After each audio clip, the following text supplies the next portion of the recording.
Pýtame sa majiteľov, ako dobre poznajú svoje auto. Aťko, ahoj. Ale zdravím ťa. Povedz mi, čo máš za auto? Tak Opel Insignia, ročník 2012, 2.0 CDTI. Takže ideme zistiť, na koľko dobre ho poznáš. Poďme na to.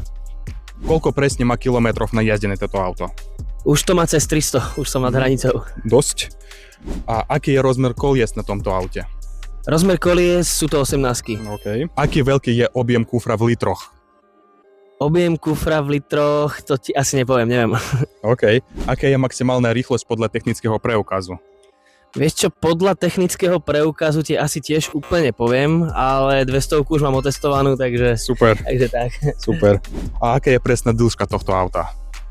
Tá dĺžka by mala byť, myslím, okolo tých 4, 600, 700, tak nejako, cca. Aj kúštik viac. Áno, dokonca viac, ok. Áno. A koľko má koní tento motor? Koní 140 to má. OK, fajn. A či má tento motor turbo? Hej, motor má, áno. Aké je najväčší mínus tohto auta? Najväčší mínus by som práve tú dĺžku možno povedal. Takto do mesta sa nie vždy ľahko parkuje, hlavne pozdĺžne, že vie to byť občas celkom problém. Ale ešte to auto nemám tak dlho, takže nejaké závažné mínusy som ešte zatiaľ nenašiel. Ešte väčšie. nájdeš. Ešte nájdem asi, no, takže uvidíme. A aké je najväčší plus tohto auta?